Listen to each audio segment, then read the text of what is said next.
Hello hello. आइए आइए प्यारे बच्चों, जल्दी आओ। आओ, तुम्हारी पिटाई करता हूँ आटा गेड़ के।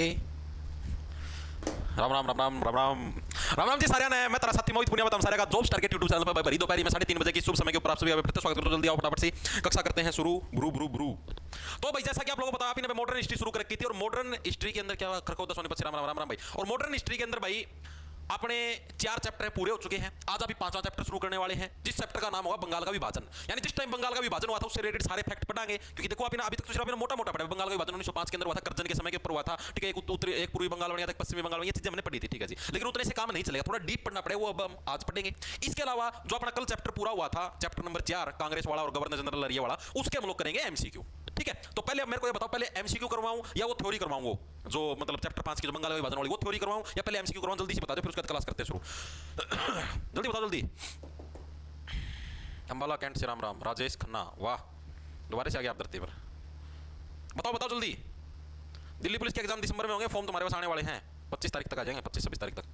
थ्योरी करवाऊंगा MCQ? MCQ MCQ MCQ MCQ MCQ कुछ जने थ्योरी करवाऊं तो कंफ्यूजिंग स्टेट पैदा कर दी तुम ना, बराबर का कंपटीशन दे रहे हो।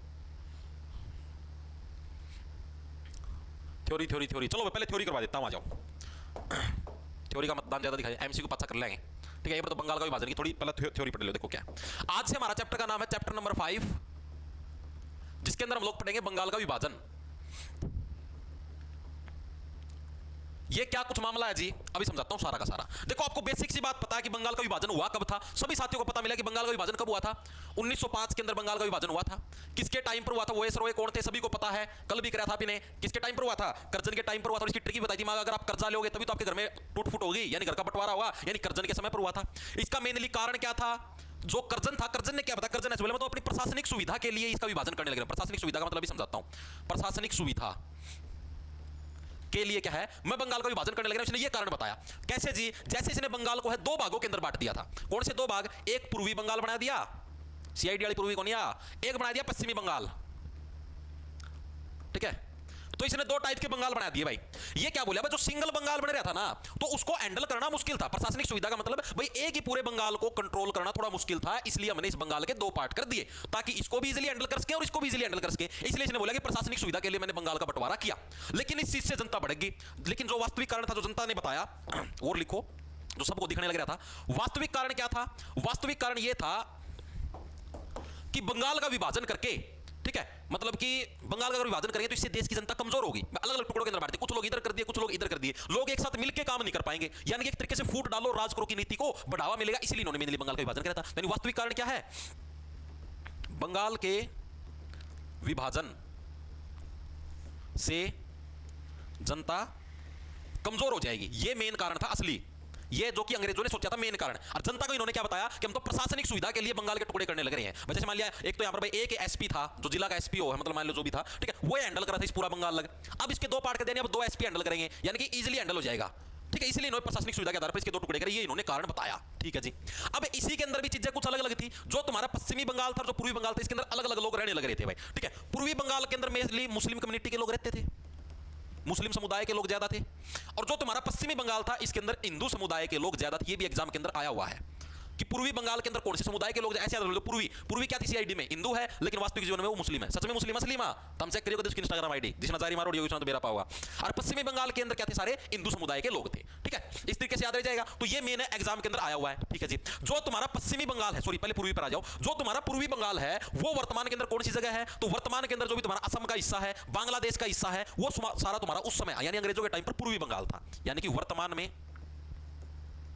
असम और जो बांग्लादेश है वो क्या था? अंग्रेजों के टाइम पर पूर्वी बंगाल बना था। ठीक है जी। पश्चिमी बंगाल कौन सा बना था जी? पश्चिमी बंगाल के अंदर हमारा जैसे पश्चिम बंगाल एक तो खुद, एक तुम्हारा ओडिशा, एक तुम्हारा बिहार, ये सारे पश्चिमी बंगाल थे। ओ सॉरी, यहां पश्चिम बंगाल थे। यानी एक तो बंगाल खुद, जो कि वर्तमान के हिसाब से बताने लग रहा हूं, एक ओडिशा, जो हमारी वर्तमान सिचुएशन है आज के हिसाब से, जो हमारे राज्य है उसके हिसाब से आपको बताने लगे ना। ठीक है, और जो तुम्हारा बिहार है इसका कुछ हिस्सा, ये सारे किसके अंदर आते थे? तुम्हारे पश्चिमी बंगाल के अंदर आते थे। ठीक है जी, चीजें क्लियर हुई या नहीं हुई? ठीक है, और इसीलिए वर्तमान में भी इसका नाम पश्चिम बंगाल है और पूर्वी बंगाल हमारा परली तरफ रह गया, यानी कि जिसको बांग्लादेश बना दिया और जो कुछ हिस्से को हमने असम बना दिया। इस हिसाब से चीजें दिमाग में सेट हुई या नहीं हुई?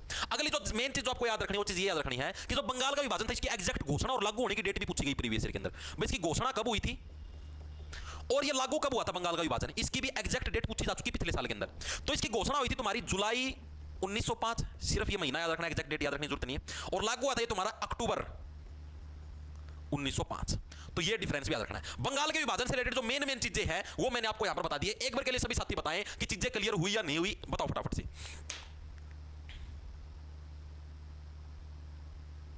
UPSC, NDA, army, IAF, please master ji इस बार अपनी शक्तियों का इस्तेमाल मत करना, पापा पास ही हैं। ओके ठीक है। क्या हुआ, सीईटी प्री में भी डालो ये क्लास? नहीं भाई हरियाणा में प्री में नहीं डलेगी। प्री के टाइम पर अलग से करवाई तो थी हिस्ट्री, उस टाइम अलग हिस्ट्री थी, ये मेंस के लेवल की हिस्ट्री है। नू तो यार तुम नू बताओ, नू तो आगा भविष्य में कंटेंट अपडेट भी होता जाएगा और भी होता है, सारी चीज़ उससे मैं घेड़ी जाऊँ। वो बैच से जिद पूरा हो चुका है उसका, तुम नू बताओ। मैंने सीईटी प्री का मैं हिस्ट्री कौन करवाई थी ना, पॉलिटी भी करवाई थी, ज्योग्राफी भी करवाई थी, इकोनॉमिक्स भी करवाई थी, सारा सुधा करवा रखा है ना। तो वो बैच से पूरा हो चुका है भाई। अब नया बैच आया है नए साल के अंदर, तो इस बैच का कंटेंट भी उसके अंदर डालने लग जाऊँ, फिर तो सारे बैच आगे उससे मैं डालना स्टार्ट कर, सरकारी बैच बना दूँ। मानो यह बात है तो उसका मैं जो अब इस बैच का मैं जो चीज़ करवाऊँ हूँ, अगली साल या उससे अगली साल जब मैं नया बैच निकाल लूँगा चिक्केगा, तो इसका मैं थोड़ी ना वो चीज़ पढ़ेंगी, उसका मैं कंटेंट और अपडेट हो गया होगा। पिछले साल का मैं जो और नए प्रश्न पूछेगा भाई, इस साल कुछ और नए प्रश्न पूछे उसका मैं ऐड हो के आऊँगे। मानो यह बात तो इतनी तो कॉमन सेंस होनी चाहिए भाई। पंचवर्षीय योजना थोड़ी बनानी है, एक बैच की 1 साल की वैलिडिटी मिलने तो लग रही है आपको। आपने ये बैच लिया 1 साल तक चलेगा आपका, अरे 1 साल में तारा सिलेबस पूरा ना हो तो भाई उसको मेरी थोड़ी दिक्कत है यार, मैंने तो अपना एंड तो पूरा करवा दिया ना। चलो आगे, शाबाश, वेरी गुड। अब ये जो कर्जन था ना, यानी इसने कर्जा लिया, बंगाल का विभाजन हुआ 1905 के अंदर। रद्द कब हुआ था बंगाल का विभाजन? कल करवाया था 1911 के अंदर हुआ था, ठीक है जी।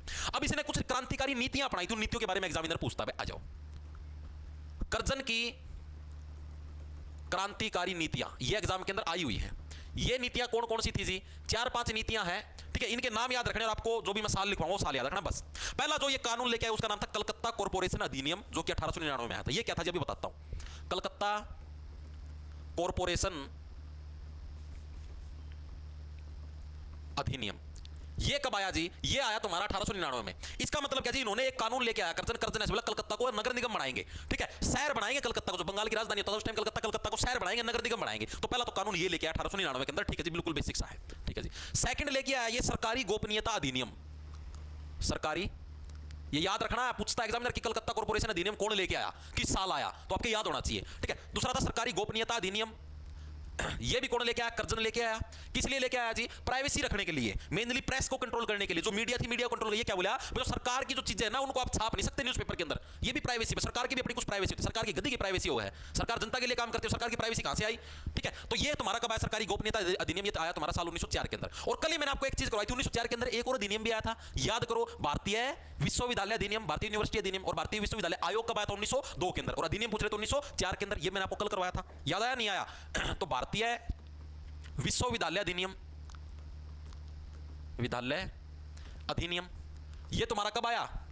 ये भी 1904 के अंदर आया, ठीक है। बस ये 4 ही थी इसकी नीतियां, एक और है बस फिर पूरी हो जाएगी, इसका मैं वो इतने टेंशन ना लियो, ठीक है। चौथा ही ना पता है था, पता है बंगाल का विभाजन कराया था। तो ये इसकी 4 नीतियां थी जिसकी वजह से ये इतिहास के अंदर फेमस हुआ, एग्जामिनर भी यही पूछता है, ठीक है। आपसे पूछा कलकत्ता कॉर्पोरेशन अधिनियम कब आया, किसके द्वारा लाया गया, ठीक है। भारतीय विश्वविद्यालय अधिनियम आयोग पूछ रहे तो 1902। सरकारी गोपनीयता अधिनियम किस लिए था? प्रेस की स्वतंत्रता के हनन के लिए, जैसे तुम्हारा वर्नाकुलर प्रेस एक्ट नहीं करवाया था मैंने आपको, 1878 में आया था। बंगाल विभाजन 1905, ठीक है। तो ये सारी चीजें ये लेके आया था, ठीक है जी। अब हम लोग बात करते हैं जैसे बंगाल का विभाजन हुआ, कब हुआ जी? 1905 के अंदर तुम्हारे बंगाल का विभाजन हुआ। तो जी भारतीय विश्वविद्यालय अधिनियम, भारतीय यूनिवर्सिटी अधिनियम और भारतीय 1905 में भी हुआ होगा जी, बिल्कुल हुआ है।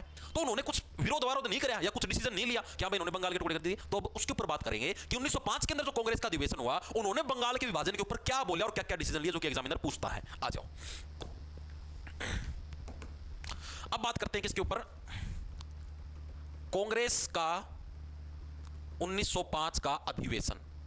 कांग्रेस का जो अधिवेशन हुआ 1905 के अंदर, इसके अंदर क्या कुछ डिसीजन लिया गया, ठीक है, इस बंगाल के विभाजन के ऊपर, इसके ऊपर अभी बात करेंगे। तो मेनली पहले चीज तो आपको याद रखनी है, 1905 का अधिवेशन कांग्रेस का हुआ कहां पर था? अब आप सभी लोग देखो, आप सभी लोग बताओगे। अब आपको मैं हिंट देता हूं कि 1905 का कांग्रेस का अधिवेशन कहां पर हुआ था, बंगाल का विभाजन कहां पर हुआ था। अब सीधी सी बात है, बंगाल का विभाजन हुआ है तो कांग्रेस का अधिवेशन भी होगा ही होगा, ठीक है। तो कहां पर हुआ था 1905 का कांग्रेस अधिवेशन, बताइएगा कोई साथी?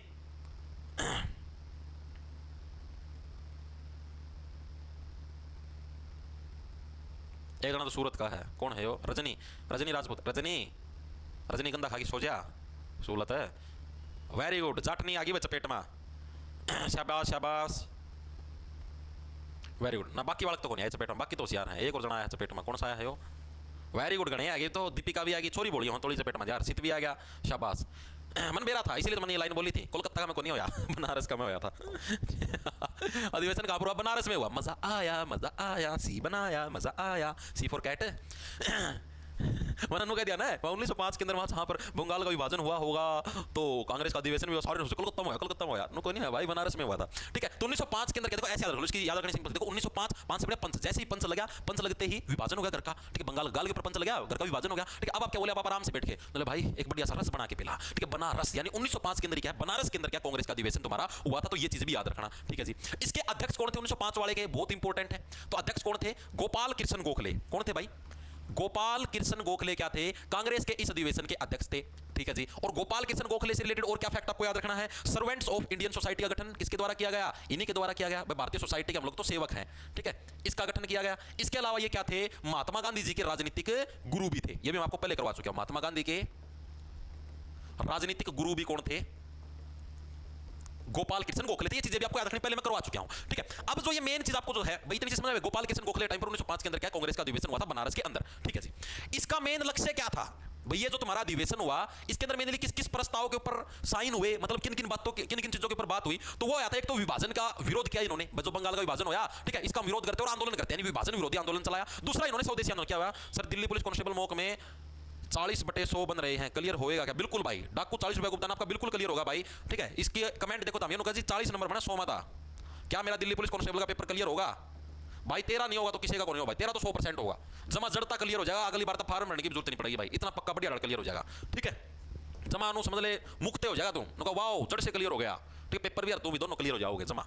ठीक है, तो मेन लक्ष्य क्या था तुम्हारा कांग्रेस का 1905 के विभाजन का? तो क्या था? विभाजन के विरोध में आंदोलन चलाना, यानी विभाजन विरोधी आंदोलन। भाई इन्होंने बंगाल का विभाजन कर दिया तो अब इसके विरोध में तो आंदोलन चलाना ही चलाना पड़ेगा। यानी एक तो इनका लक्ष्य ये था भाई विभाजन विरोधी आंदोलन चलाना है, दूसरा इनका लक्ष्य क्या था? स्वदेशी आंदोलन चलाना। ठीक है भाई, अंग्रेजों की तुम चीजों को यूज करना ही बंद कर दो, अंग्रेजों की ऑटोमेटिक कट जाके लगेगी। यानी स्वदेशी आंदोलन यानी अपने देश के अंदर जो चीजें बनी हुई है ना उनके ऊपर मेन फोकस रखो, बाहर की चीजों की बजाय। इनके स्कूल कॉलेजों में ना जाओ, अपने भारत वाले स्कूल कॉलेज में जाओ, तब जाके इनकी अकल। यानी कि ये जो दो थे ये अपने भारतीयों के मेन लक्ष्य थे कांग्रेस के 1905 के अधिवेशन की। चीजें समझ में आई? बहुत इंपॉर्टेंट है। अब हम लोग बात करेंगे कांग्रेस का इसी से अगले साल जो अधिवेशन हुआ साल 1906 के अंदर भाई। कांग्रेस 1906 का अधिवेशन इंपॉर्टेंट है, तभी करवाने लग रहा हूं भाई, बेफालतू की चीज नहीं करवाता मैं। सर दिल्ली पुलिस की तैयारी कब से शुरू करोगे? प्रवेश भाई दिल्ली पुलिस की तैयारी यार स्टार्ट करवा तो रखी, और कैसे करूं तुमने तो बता दे भाई। सारी स्टैटिक करवा दी, सारी पॉलिटी करवा दी, सारी ज्योग्राफी करवा दी। ठीक है, सारी और इकोनॉमिक्स करवा दी, हिस्ट्री चलने लग रही है, मॉडर्न पूरी होने वाली है, समझ लो बस 20 तारीख तक पहला तारीख मॉडर्न पूरी हो जाएगी। और इस फालतू कुकर करवाऊं तो बता दे। मार्च में सिलेबस शुरू करा, सितंबर आया, 6 महीने में तारीख पूरी करवा दी। बिल्कुल, और इससे ज्यादा कैसे पूरी करवाऊं भाई?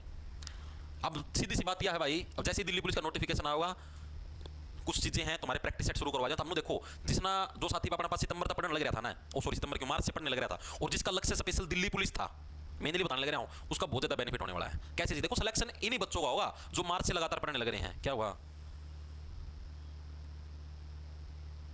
ठीक है भाई, इंडियन आर्मी ने 40 रुपए का भुगतान किया। बोल रहे हैं सर जो पहले पढ़ा देते हो बाद में रिपीट मत, बाद में रिपीट कब कर दिया यार? देखो जिन्होंने मार्च से तैयारी करनी स्टार्ट कर, सिलेक्शन उन्हीं का होगा भाई। अब कोई ये सोचना भाई सितंबर में नोटिफिकेशन आएगा, आए पच्छा हम पढ़ना शुरू करांगे, फिर दिसंबर में पेपर होकर हम सीधे लागे जावांगे, तो ऐसे सपने मत देखना भाई। ठीक है, आपका कदापि नहीं नंबर आने वाला। जिसने पहला तैयारी करोड़ी है ना भाई, ये हो सकता है भाई आप अभी तक सीजीएल की तैयारी करने लगे या किसी और कंपटीटिव एग्जाम की तैयारी, मतलब तैयारी से जुड़े हुए ना इस फील्ड से, इस सिलेबस से, तो कोई दिक्कत नहीं है। तो जैसे आप सितंबर में नोटिफिकेशन आने के बाद दोबारा से पढ़ना शुरू कर देना। लेकिन आप बिल्कुल आज तक आपने किताब उठा के नहीं देखी है, मतलब कंपटीटिव एग्जाम की सिलेबस आपने अभी तक कंप्लीट नहीं किया है, तो आप भूल जाना कि आपका सिलेक्शन होगा। ठीक है भाई, मैं झूठा दिलासा कौन दूं, बाकी भीड़ होगी, पूरी भीड़ होगी। ठीक है, अभी जैसे नोटिफिकेशन आओगे आप यूट्यूब पर क्लास शुरू कर दिया ना, मैं प्रैक्टिस करवाया करूंगा डेली। अब सिलेबस तुम्हारा हो जाएगा 30 सितंबर लगनी, 4-5 अक्टूबर तक तुम्हारा सिलेबस पूरा हो जाएगा, उसका पास भी करवाया करांगे practice set daily. Previous year के पेपर और बढ़िया जो रिलेवेंट पीसीएम पर्सन है, सीजीएल पर्सन है, सारे बढ़िया बढ़िया पर्सन करवाएं, ताकि तुम्हारी 2 महीने सुथरी प्रैक्टिस हो जाए, और फिर सीधा दिसंबर में पेपर देके अच्छी तक टक देसी लग जाओगे। ठीक है, इस टाइम आओगी भीड़ फिदवा। ठीक है, ये वो बालक आऊंगे जो नए नए 12वीं पास करके हम सीधे दिल्ली पुलिस में लग जाएंगे, वह भीड़ भी तैयारी करेगी। देखिए बताओ, और उनका कितने भी नहीं हुआ है, दूर दूर 3 नंबर नहीं आवे, फिजिकल में भी नाम को नहीं और बोलो। ठीक है, Shilpa sir new CET group D वाले बैच में पॉलिटी डाल दो, ऐड करो। हाँ तो पॉलिटी डलेगी, अभी हिस्ट्री तो चलने लगी, हिस्ट्री बाद पॉलिटी स्टार्ट करेंगे ना मेरे भाई। ओ सॉरी मेरी बहन शिल्पा। तो कांग्रेस का जो 1906 का अधिवेशन था इसके बारे में पढ़ते, इसके अंदर क्या कुछ मामला था, क्या क्या कुछ चीजें हुई उसके बारे में करते। Very good. हाँ ठीक है भाई। तो कांग्रेस का जो 1906 का अधिवेशन हुआ, ये हुआ कहां पर? देखो 1905 के अंदर बंगाल का विभाजन हुआ, तो इसी से अगले साल भाई, ये तो अधिवेशन मतलब इन्होंने लगभग 900 भाई इतनी दूर जाएंगे अधिवेशन करना और सारा सिस्टम होगा, ठीक है, टाइम लगा, तो अगले साल वाला अधिवेशन वो भी बंगाल में कराएंगे। तो इन्होंने अगला अधिवेशन किया कलकत्ता के अंदर। कलकत्ता कहां पर? बंगाल के अंदर ही है। और इसकी अध्यक्षता किसने करी? इस अधिवेशन के अध्यक्ष थे तुम्हारे दादा भाई नौरोजी। कौन थे? दादा भाई नौरोजी थे, वो तुम्हारे इस अधिवेशन के अध्यक्ष थे। कौन से? कांग्रेस का 1906 वाला जो अधिवेशन था। अब एग्जाम के अंदर प्रश्न आया हुआ है कि कांग्रेस ने 1906 के अधिवेशन में कितने प्रस्ताव पारित करे थे, बहुत इंपॉर्टेंट है। तो 4 प्रस्ताव पारित किए थे। इन प्रस्तावों के नाम बकायदा पूछे गए हैं भाई। कितने प्रस्ताव? 4 प्रस्ताव पारित हुए हैं। उन चारों प्रस्ताव कौन कौन से हैं, आज उनके बारे में बात करते हैं। पहले नंबर पर तो तुम्हारा स्वदेशी आंदोलन, भाई स्वदेशी चीजें अपनाएंगे, ठीक है, सारी की सारी चीजें अपने खुद की घर की होनी चाहिए। दूसरा स्वराज। स्वराज का मतलब हमें खुद का राज चाहिए, हमें ये नहीं चाहिए अंग्रेजों के साथ 50-50 राज करें, हाँ भाई थोड़ा बहुत पोस्ट धरती दे दी, ताम भी राज कर लो, भारतीयों हम भी राज करें, मतलब वो सिस्टम नहीं चाहिए, पूरा राज हमें भारतीयों का ही चाहिए, स्वराज, ठीक है। स्वदेशी हो गया, दोनों की दोनों चीजें क्लियर हुई या नहीं? तीसरा इन्होंने प्रस्ताव पारित किया बहिष्कार, भाई अंग्रेजी चीजों का बहिष्कार कर दो, पूर्णतः इनके स्कूल कॉलेज यूनिवर्सिटी के कपड़े लत्ते सारी चीजों का बहिष्कार कर दो। और चौथा इन्होंने जो प्रस्ताव पारित किया वो था राष्ट्रीय शिक्षा, मतलब आप लोग जितने भी नागरिक हो भारत के, ठीक है, आप सभी के सभी क्या है, मतलब कि शिक्षा प्राप्त करना स्टार्ट कर दो, भारतीय शिक्षा को प्राप्त करो, राष्ट्रीय शिक्षा को प्राप्त करो, हिंदी भाषा के अंदर पढ़ाई करना शुरू करो। ये मेनली 4 प्रस्ताव एग्जाम के अंदर पूछे जाते हैं। कौन कौन से 4 प्रस्ताव पारित होते हैं? आपको ऑप्शन देता है, स्वदेशी, स्वराज, बहिष्कार, राष्ट्रीय शिक्षा, कौन सा था? तो इनके अंदर से एक पूछ रहा है एक गलत कौन सा है, यानी इन चारों में से एक को हटा के दे देगा ऑप्शन, ठीक है। फिर ये पूछ रहे हैं इन चारों में से एक कौन सा है, 3 और दूसरे ऑप्शन दे देगा। तो आपको याद रखना है, चारों के चारों आपके याद होने चाहिए, ठीक है। चीजें क्लियर हुई हर एक साथी के, ठीक है जी, ओके। अब हम लोग बात करते हैं कांग्रेस का 1907 का जो अधिवेशन था, 1907। ये भी बहुत इंपॉर्टेंट है क्योंकि इसके अंदर कांग्रेस की 2 फाड़ हो गई थी, लेकिन उन 2 फाड़ों का भी विस्तार पूर्वक नहीं पढ़ा था, वो अब आपको पढ़ना पड़ेगा क्योंकि एग्जाम के अंदर आया हुआ है प्रीवियस ईयर के अंदर। कांग्रेस का 1907 का अधिवेशन आप सभी को पता है। 7 के अंदर क्या था, वो उसकी सूरत देखकर उसने उसका साथ छोड़ दिया, यानी सूरत के अंदर हुआ था, ट्रिक से करवाया था आप लोगों को। और इस अधिवेशन के अंदर क्या है, कांग्रेस 2 भागों के अंदर बट गई थी, ये चीज भी आपको करवाई थी। कौन कौन से 2 भाग थे जी? एक का नाम था नरम दल और एक का नाम था क्या, गरम दल। 2 भागों के अंदर बट गई, ये चीज आप ही पढ़ चुके, लेकिन अपने ने ये नहीं पढ़ा नरम दल के अंदर कौन कौन व्यक्तित्व था और गरम दल के अंदर कौन कौन व्यक्तित्व था। और प्रीवियस ईयर के अंदर पूछा गया है कि जैसे मान लिया दादा भाई नौरोजी, ये कौन से दल के अंदर थे, नरम के थे, गरम के थे, ठीक है, तो ये नरम दल से बिलोंग करते, तो वो आपने को भी पढ़ना पड़ेगा। तो पहले नंबर पे तो थे तुम्हारे गोपाल कृष्ण गोखले, गोपाल कृष्ण गोखले, ये किसके अंदर थे? नरम दल के अंदर, अभी याद भी कराओ, टेंशन ना लो। सेकंड नंबर पे थे तुम्हारे दादा भाई नारोजी, दादा भाई नारोजी, ये भी किसके अंदर थे? तुम्हारे नरम दल के अंदर थे। नरम का मतलब है जो सॉफ्ट स्वभाव के हैं, जो ज्यादा गुस्सेल स्वभाव के नहीं है, भाई जो नॉर्मल तरीके से चीजों को चलाने लग रहे हैं, ठीक है जी। तीसरे नंबर पे थे फिरोज शाह मेहता। कौन थे? फिरोज शाह मेहता, ये हमारे तीसरे नंबर पर। तीसरा नंबर मतलब नहीं कैसे कर लो, लेकिन सिर्फ याद रखना भाई नरम का है, गरम का है। चौथे नंबर पे आ गए अपने सुरेंद्र नाथ बनर्जी,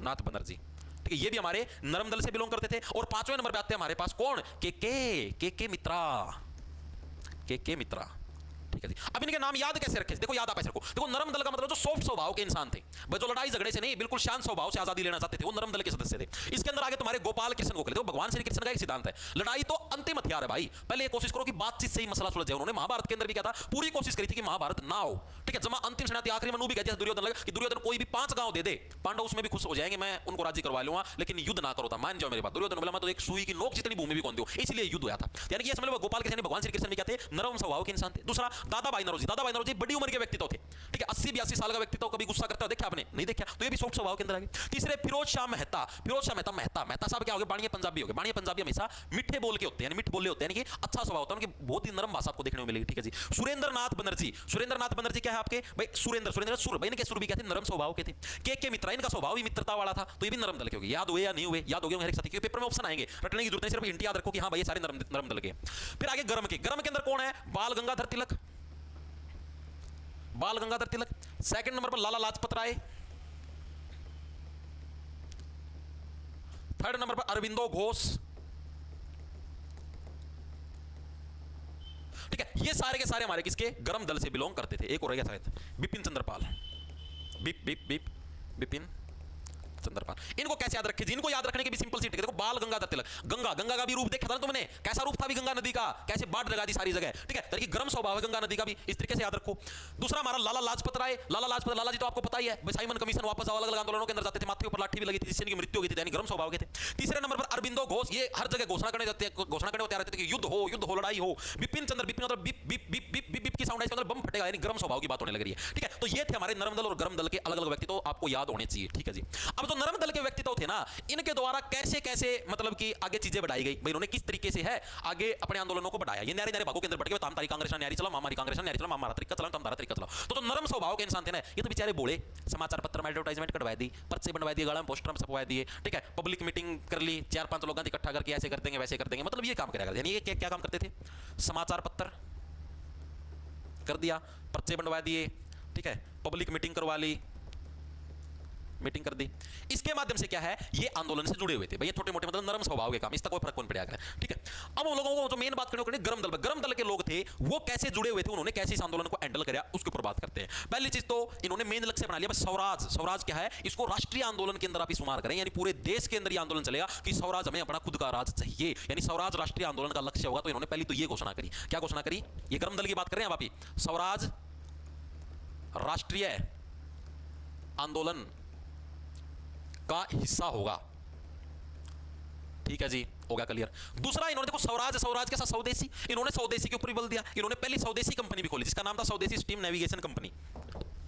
फर्स्ट स्वदेशी कंपनी, एग्जाम के अंदर पूछा गया है कि कांग्रेस के द्वारा पहली स्वदेशी कंपनी कौन सी खोली गई थी, तो कौन सी, स्वदेशी स्टीम मतलब भाप नेविगेशन कंपनी, ये खोली गई थी। कहां पर खोली जी, साउथ के अंदर खोली हमने, तमिलनाडु के अंदर खोली थी। किसके द्वारा, वीओ चिदम्बरम पिल्लई के द्वारा, वीओ चिदम्बरम पिल्लई द्वारा ये खोली गई थी। पिल्लई साहब मतलब पेल देंगे अंग्रेजों को, कंपनी खोल गई। ठीक है, तो ये कंपनी खोली, एग्जाम के अंदर पूछा गया है, इसलिए मैंने आपको करवाया, वैसे मैं बिना बात नहीं करवाता इसको। ठीक है जी। तीसरी इन्होंने चीज बोली कि जनता के अंदर है ना, सत्ता को चुनौती देने की क्षमता होनी चाहिए, यानी जो भी सत्ता, जो भी पावर के अंदर सरकार है, उसको चुनौती देने की पावर है, क्षमता है, कैपेसिटी, वो जनता के अंदर होनी चाहिए। जनता में सत्ता को चुनौती देने की क्षमता होनी चाहिए, ये भी इन्होंने मेन बात करी थी। किसने, गर्म दल के जो भी व्यक्तित्व थे उनके द्वारा। ठीक है जी। आज के लिए सिर्फ थ्योरी के अंदर करेंगे इतना ही, क्योंकि आधे घंटे की क्लास हो चुकी है। कितने मिनट की होगी, 32 मिनट की क्लास हो चुकी है। अब एमसीक्यू भी रह रहे हैं। ठीक है, आज थ्योरी के अंदर से बिताने, अभी और भी रहती है, बंगाली भाषा से रिलेटेड बहुत थ्योरी पढ़नी है अभी, जो कि एग्जाम के अंदर पूछी जाती है, क्योंकि डीप पढ़ेंगे तभी तो बात बनेगी। ठीक है, अब करते हैं आप एमसीक्यू। आ जाओ एमसीक्यू के ऊपर, बिल्कुल इजी है, आपको सभी को आंसर देने हैं। जो भी तुमने पिछले 3 दिन चैप्टर पढ़ा था, चैप्टर नंबर 3, उसके सारे के सारे उसी से रिलेटेड प्रश्न आएंगे। आ जाओ फटाफट से, जल्दी आओ भाई, करें स्टार्ट, तैयार हो।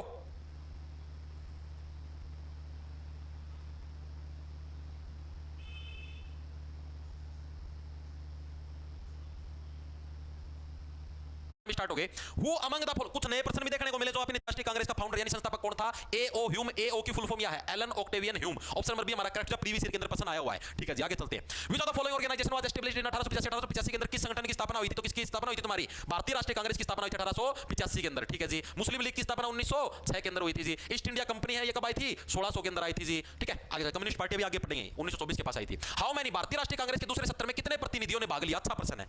आप ये चीज नहीं पढ़ी, आपने पहले सत्र के बारे में पढ़ा, पहले कांग्रेस का जो पहला सत्र था उसके अंदर 72 प्रतिनिधियों ने भाग लिया था, आपने चीज पढ़ी थी। लेकिन कांग्रेस के दूसरे सत्र के अंदर कितने प्रतिनिधियों ने भाग लिया था, या आपने थ्योरी के अंदर नहीं पढ़ा, इसका आंसर बताओ क्या आएगा, पक्का फंसोगे। Very good very good very good, शाबाश शाबाश, आंसर दो। 434 आया बहुत सारे साथियों का, वेरी गुड वेरी गुड। कुछ साथियों का 212 भी आया भाई। 72, अरे 72 तो पहले के अंदर थे, पहले के बारे में तो आपने पढ़ा ही था। वेरी गुड भाई। कोई जने तो 628 बताओ है, वाह वाह, बहुत अच्छे, बहुत आगे जाओगे तुम।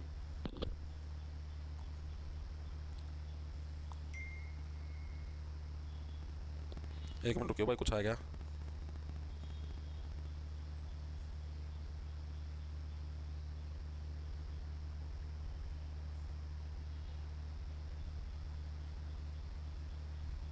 एक मिनट रुक जाओ भाई।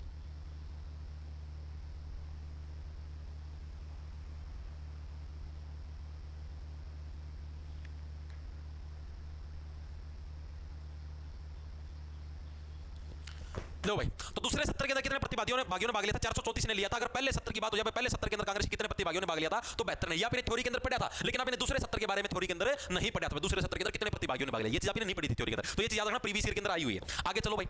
भारतीय राष्ट्रीय कांग्रेस ने 1929 में डैश की अध्यक्षता में पूर्ण स्वराज प्रस्ताव पारित किया था, ये चीज भी आपने पढ़ी थी। 1929 के अंदर कांग्रेस के अधिवेशन की अध्यक्षता किसने करी थी, किसके द्वारा करी गई थी, जवाहरलाल नेहरू जी के द्वारा करी गई थी। और जवाहरलाल नेहरू जी के द्वारा ही क्या है, जो तुम्हारा स्वराज है ना, स्वराज के प्रस्ताव को पारित किया गया था। ठीक है जी, आगे चलते हैं। निम्नलिखित में से कौन भारत की कोकिला कोकिला के नाम से लोकप्रिय, भारत की कोकिला के नाम से कौन सी प्रसिद्ध, बताओ भाई आपकी, बताओ। इंदिरा गांधी, मार्गरेट, सरोजिनी नायडू, कौन है भाई भारत की कोकिला के नाम से प्रसिद्ध, बताओ फटाफट। इनकी प्लेलिस्ट कुछ कौन बैच के अंदर मिलेगी वीडियो। सर टोटल कितनी क्लास हो चुकी है अभी तक जीके की क्लास अभी बताता हूं तुमको, एक मिनट रुको।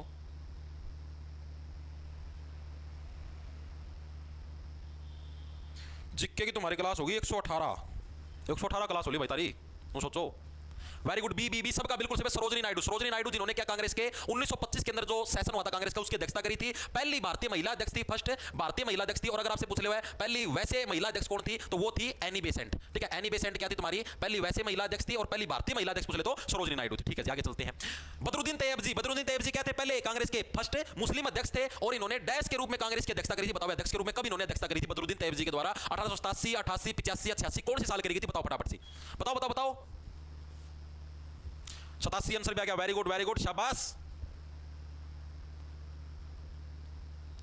87, very good. Option number 1 correct है। 1887 के अंदर क्या बदरुद्दीन तैयब जी के द्वारा अध्यक्षता करी गई थी, और इसी से अगले साल 1888 के अंदर किसके द्वारा करी गई थी, जॉर्ज यूल के द्वारा, जो कि पहला अंग्रेज अध्यक्ष था कांग्रेस का। तो ये चीज याद रखना, ठीक है। और पहली अध्यक्षता किसके द्वारा करी थी, तो सबसे पहला अधिवेशन होता है WC बनर्जी के द्वारा। कहां पर हुआ था अधिवेशन, बॉम्बे के अंदर। कितने लोगों ने पार्टिसिपेट किया था, 72 लोगों ने किया था। ठीक है जी, कब हुआ था, 1885 के अंदर। होना कहां पर था, पुणे के अंदर, लेकिन नहीं हो पाया। ठीक है जी, आगे चलते हैं। अगला हमारा 1888 में जॉर्ज यूल आ गया ना, भारतीय राष्ट्रीय कांग्रेस में किस अधिवेशन में अध्यक्ष बने, कौन से अधिवेशन के अंदर अध्यक्ष बने थे भाई जॉर्ज यूल, बताओ फटाफट से। कलकत्ता, इलाहाबाद, मद्रास या बंबई, बताओ कौन से के अंदर अध्यक्षता करी थी इन्होंने, जॉर्ज यूल के द्वारा। शाबाश, ये तुम्हारा एक तरीके से मॉक टेस्ट है भाई। हाँ, WC बनर्जी, वेरी गुड, शाबाश। बी सबका बिल्कुल से भाई। इलाहाबाद के अंदर क्या इसकी स्पेशल ट्रिक भी बताई थी। जॉर्ज यूल क्या था भाई, सबसे पहला क्या था तुम्हारा, अंग्रेज अधिकारी था। और हमने आते क्या इसका भाई, ये क्या बोला कि हम तो क्या है आते अंग्रेजों का ही है इलाज बांध देंगे, अंग्रेजों के भी क्या बोला, अंग्रेजों का इलाज बांध देंगे। ठीक, इस तरीके से याद रखना था। आगे चलो। सरोजिनी नायडू डैश में भारतीय राष्ट्रीय कांग्रेस की पहली भारतीय महिला अध्यक्ष चुनी गई, कौन से अध्यक्ष के अंदर चुनी गई थी सरोजिनी नायडू, पहली महिला अध्यक्ष 1925 के अधिवेशन के अंदर चुनी गई थी। 1925 के अंदर कांग्रेस का अधिवेशन था, उसके अंदर पहली महिला अध्यक्ष चुनी गई थी, भारतीय पहली महिला अध्यक्ष। ये कौन सा अधिवेशन था, कानपुर था, अहमदाबाद था, दिल्ली था या नागपुर, कौन से अधिवेशन के अंदर चुनी गई थी, बताओ फटाफट से। वेरी गुड, शाबाश, वेरी गुड। कानपुर आते जनता miss cancer, very good. Kanpur अधिवेशन था, उसके अंदर क्या था, सरोजिनी नायडू। मैंने आपको ट्रिक बताई थी, कानपुरा, मेरा कान को ऊपर मारा करती सरोज नाम की मैडम, याद आया नहीं आया, और मैंने स्पेशल ट्रिक से इसीलिए याद करा था क्योंकि प्रीवियस के अंदर पूछे गए हैं पर्सन। आगे चलो भाई। अखिल भारतीय कांग्रेस कमेटी के किस अधिवेशन में भारत छोड़ो प्रस्ताव स्वीकार किया गया, भारत छोड़ो प्रस्ताव, ये तो अभी चलो मैंने आपको कुछ के अंदर करवाया नहीं। भारत छोड़ो प्रस्ताव ये तो 1939 40 के अंदर जो कांग्रेस के अधिवेशन हुए थे उसके अंदर एक्सेप्ट किए थे, अभी मैंने आपको करवाया, इसको एक बार के लिए ड्रॉप कर दो। आगे चलते हैं। भारतीय राष्ट्रीय कांग्रेस की स्थापना तब हुई जब देश भर से 72 प्रतिनिधि दिसंबर डैश में बॉम्बे के अंदर मिले। कब, दिसंबर 1885 के अंदर बॉम्बे के अंदर मिले थे देश भर से 72 प्रतिनिधि। ठीक है, तो इसकी पहला अधिवेशन था। आगे चलते हैं। निम्नलिखित में किसने बांग्लादेश का राष्ट्रीय गान आमर सोनार बंगला लिखा था, बताओ। आमर सोनार बंगला किसके द्वारा लिखा गया था बांग्लादेश का राष्ट्रीय गान, तो जिसके द्वारा भारत का राष्ट्रीय गान लिखा गया था किसके द्वारा, रविंद्रनाथ टैगोर। तो इन्हीं के द्वारा क्या बांग्लादेश का राष्ट्रीय गान भी इन्हीं के द्वारा लिखा गया। तो इंपॉर्टेंट याद रखना, इस राष्ट्रीय गान का नाम भी याद रखना, आमार सोनार बांग्ला। ठीक है, कई बार पूछ लेता, नाम भी पूछ लेता है। ठीक है, आगे चलते। अगला कौन सा हमारे पास, भारत में स्थानीय स्वशासन का जनक किसे, स्थानीय स्वशासन में जो लोकल लेवल पे जो लोग हैं वो भी क्या है अब शासन करना स्टार्ट करेंगे। बताओ इसका जनक किसको, बहुत आसान सा प्रश्न है। स्थानीय स्वशासन का जनक किसको माना गया भारत के अंदर, बताओ।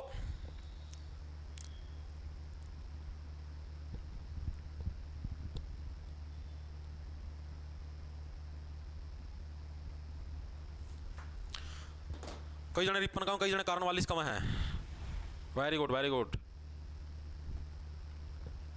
शाबाश, बहुत अच्छे। सर सिलेबस कब पूरा होगा, सिलेबस भाई मेरे हिसाब से 30 सितंबर या 5 अक्टूबर तक निपटा दूंगा भाई मैं, मेरा एंड से तो, बाकी देखी जाएगी भाई।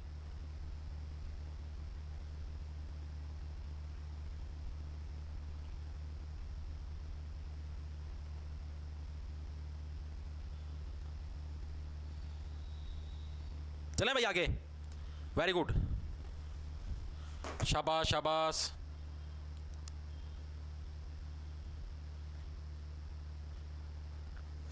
सर नेट के लिए कुछ स्पेशल, मतलब नेट की तैयारी नहीं करवाते भाई।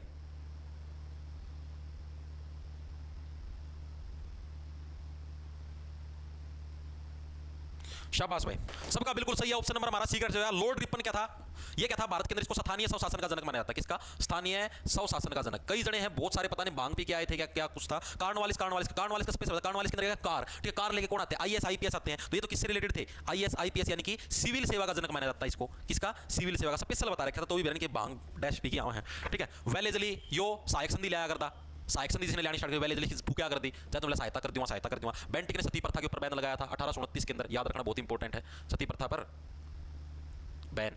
सिंपल सा होता है, सारी थ्योरी पढ़ा दी तो भी गलत करा है। सरोजिनी नायडू ने डैश में भारतीय राष्ट्रीय कांग्रेस के अध्यक्ष के रूप में काम किया। इब्बे ईब तारती क्लास का मैं भी 6 बार बता दिया। 1925 अरबी भी अगर वो गलत कराना है तो पेन देख लियो भाई अपना, कड़पड़िया पाओगा। निम्नलिखित में से किस रियासत को ईस्ट इंडिया कंपनी ने वर्ष 1852 में हड़प नीति के तहत अपने अधिकार में ले लिया? 1852 के अंदर हड़प की नीति के तहत किसको अपने अंदर मिला था बताओ? स्पेशल बताया था हड़प की नीति के तहत, डॉक्ट्राइन ऑफ लैप्स, इसके तहत किसको अपने अंदर मिलाया था? उदयपुर, संबलपुर, नागपुर, सतारा। ये तो 52 का मतलब बाणा अंग्रेजों क्या है, सन जो अपना सनराइज है वो भाग गया था, यानी उदय जो सूर्य का जो उदय होने लगा था, यानी उदयपुर। आगे चलते अगला कौन सा हमारे पास? भारत का राष्ट्रीय जनगण मन पहली बार भारतीय राष्ट्रीय कांग्रेस के डैश सत्र में गाया था। कौन से सत्र में? 1911 वाला अधिवेशन, स्पेशल नहीं कराया था, 1911 के अंदर गा रहा है। ठीक है, तो उसी के अंदर अपना राष्ट्रीय गान सबसे पहली बार गाया गया था। ठीक है, तो कौन सा अधिवेशन था? कलकत्ता था, लाहौर था, बेलगाम था, त्रिपुरी था, कौन सा अधिवेशन था बताओ फटाफट से। शाबाश शाबाश, very good, Calcutta, very good, शाबाश। कलकत्ता अधिवेशन के अंदर क्या पहली बार गाया गया था? आगे चलते अगला कौन सा है? भारतीय भाषा प्रेस की स्वतंत्रता को सीमित करने के लिए ब्रिटिश वर्नाकुलर प्रेस एक्ट कब आया था? 1878 के अंदर। अभी क्लास के अंदर भी 4 बार बता लिया। और किसके द्वारा लिया? किसके टाइम पर था? लिटन ने लेटे हुए काम करते हटाया किसने था? 1881 के अंदर रिपन ने रिबन काट के इस एक्ट को हटाने का काम किया था भाई। ठीक है, आर्म्स एक्ट भी इसी टाइम पर आया था। भारतीय राष्ट्रीय कांग्रेस के गठन के दौरान निम्नलिखित में कौन भारत का वॉइसरॉय था? कांग्रेस का गठन उस टाइम डफरिन क्या था? डफर था जिसने कांग्रेस का गठन होने दिया। डफरिन भारत का वॉइसरॉय होता था। आगे चलते कांग्रेस और मुस्लिम लीग के बीच लखनऊ समझौता साल 1916 के अंदर लखनऊ समझौता हुआ था। ये भी स्पेशल थ्योरी के अंदर करवाया था। लखनऊ लहू के लिए तुम बोले हो रहे 16। भारतीय राष्ट्रीय कांग्रेस के निम्नलिखित में कौन सा सत्र किसी महिला द्वारा अध्यक्षता किया जाने वाला पहला सत्र था? कौन सा था? 1917 वाला जो कलकत्ता जो अधिवेशन था, जो कि किसके द्वारा? एनी बेसेंट के द्वारा जिसकी अध्यक्षता करी गई थी। ये क्या था तुम्हारा? पहली बार किसी महिला के द्वारा इसकी अध्यक्षता करी गई थी 1917 वाले की। ठीक है जी, आगे चलते हैं। 1939 के त्रिपुरी कांग्रेस के राष्ट्रपति चुनाव में पट्टाभी सीताराम, ये भी नहीं करवाया, आगे करवाएंगे। अखिल भारतीय राष्ट्रीय कांग्रेस ने भारत के लिए पूर्ण स्वराज या पूर्ण स्वतंत्रता की मांग को कब औपचारिक रूप दिया था? तो 1929 के लाहौर अधिवेशन के अंदर पूर्ण स्वराज की मांग को स्वीकारा गया था। उस टाइम जवाहरलाल नेहरू जी ने इसकी अध्यक्षता करी थी। बहुत इंपॉर्टेंट है, जवाहरलाल नेहरू जी द्वारा अध्यक्षता करी गई थी, याद रखना। ठीक है, लाहौर अधिवेशन। आगे चलते हैं। निम्नलिखित में किस रियासत को ईस्ट इंडिया कंपनी ने वर्ष 1852 में हड़प नीति के तहत अपने? ये देखो बहुत बार आ लिया ऑप्शन, ये क्यों हो गया है? किस रियासत को? ये ऑप्शन गलत दिए गए दादा भाई नौरोजी, ये ऑप्शन गलत रखे हैं या फिर ये पर्सन मिक्स कर दिया हो, पूरा सौदा मिक्स हो गया। ये तो हुआ होगा उदयपुर है, अभी आपने पढ़ा भी था। ठीक है, सबसे पहले सतारा को मिलाया था 1848 के अंदर, फिर संबलपुर आया था। ठीक है, फिर उदयपुर आया था, उसके बाद फिर झांसी आया था 1853 के अंदर। ठीक है, आगे चलते अगला कौन सा है? त्रिपक्षीय संघर्ष में कन्नौज को जीत करने में किसने गुजरा? ये भी अभी नहीं करवाया आपको थ्योरी के अंदर भी। भारतीय राष्ट्रीय कांग्रेस का दूसरा वार्षिक अधिवेशन निम्नलिखित में किस स्थान पर आयोजित किया गया था बताओ भाई? पहला अधिवेशन तो मुंबई के अंदर हुआ था। दूसरा अधिवेशन कहां पर हुआ था भारतीय राष्ट्रीय कांग्रेस का? बॉम्बे, दिल्ली, कलकत्ता या मद्रास? बताओ कहां पर हुआ था सेकंड अधिवेशन कांग्रेस का? बताओ बताओ बताओ। दिहाड़ी ना दी अरे दिहाड़ी की बात को नहीं, कई पर्सन अगर मेरे पे गलत भेजे गए होंगे उसके पास शायद। नहीं, कंप्यूटर क्लास यूट्यूब पर नहीं होती है, ओनली बैच में होती है। सी सबका बिल्कुल सही है। C4 कलकत्ता। ठीक है, कलकत्ता के अंदर क्या है तुम्हारा? सेकंड अधिवेशन हुआ था। आगे चलते हैं। 1931 में भारतीय राष्ट्रीय कांग्रेस का कौन सा झंडा अपनाया गया? अभी ये भी नहीं करवाया है, ये तो मैंने शायद आपको थ्योरी के अंदर ही नहीं करवाया। चलो इसको भी करते हैं। 1931 में भारतीय राष्ट्रीय कांग्रेस का कौन सा झंडा अपनाया गया था? कपड़े से बना चरखे वाला 2 रंग का झंडा, खादी द्वारा बनाया गया चरखा चीन वाला तिरंगा झंडा, चरखा चीन वाला 1 रंग का झंडा, या कपड़े से बना नीले रंग का झंडा? कौन सा झंडा अपनाया गया था? ये मैंने आपको थ्योरी के अंदर नहीं कराया और प्रीवियस ईयर के अंदर आया हुआ है। बताओ फटाफट से, कौन सा झंडा अपनाया गया था? ए आया है बहुत सारे साथियों का आंसर, कुछ साथियों का सी आया है। बताओ भाई,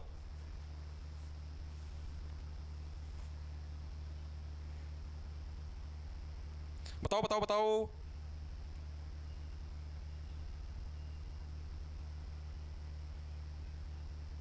वेरी गुड, शाबाश।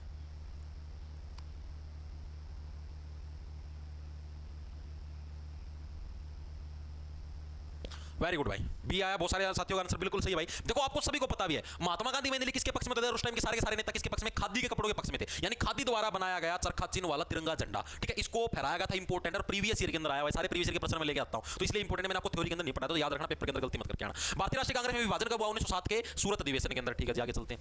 लॉर्ड डलहौजी ने ब्रिटिश भारत में रेलवे लाइन की शुरुआत स्टार्ट करी 1853 के अंदर, मुंबई से ठाणे। पढ़ चुके आगे। दिसंबर 1885 में भारत के विभिन्न हिस्सों में डैश प्रतिनिधियों ने भारतीय राष्ट्रीय कांग्रेस की स्थापना करी। कितने? 72 प्रतिनिधियों ने। ठीक है जी, आगे।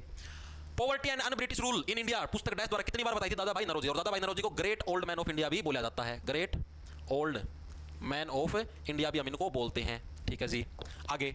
डैश ने अपने मद्रास सत्र में भारतीय राष्ट्रीय कांग्रेस ने भारत के लिए एक संविधान का मसौदा तैयार करने के लिए भी किया नहीं आप ने?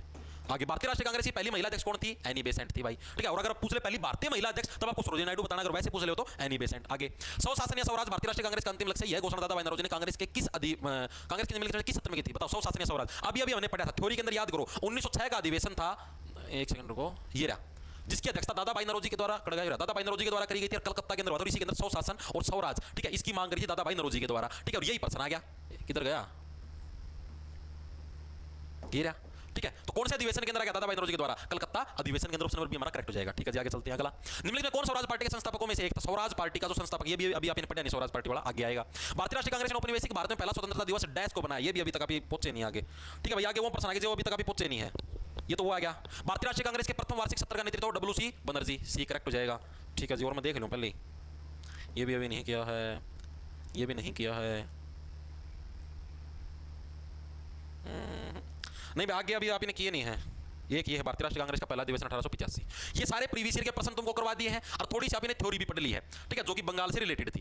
तो अपना चैप्टर 4 है उसके एमसीक्यू निपट चुके हैं। चैप्टर 5 जो आपने आज स्टार्ट करा है उसकी थोड़ी सी हमने थ्योरी निपटा दी है। तो दोनों के दोनों काम आपने आज निपटा दिए हैं। आज के लिए बस करेंगे इतना ही, ठीक है। बाकी का जो पोर्शन है वो कल करेंगे, ठीक है। कल आप ही बंगाल वाला जो पोर्शन इसको पूरा लपेट देंगे चैप्टर को, ठीक है। इन प्रश्नों की पीडीएफ होगी, ये जो मैं चीजें लिखता हूँ इसके हैंडरिटन नोट्स हो गए, ठीक है, या फिर ये जो वीडियो होगी सारी की सारी आपको मिलेगी। जॉब्स टारगेट के नाम से आपको ऐप मिला, प्ले स्टोर पर उसको डाउनलोड करना, उधर कोर्स के सेक्शन के अंदर जाओगे।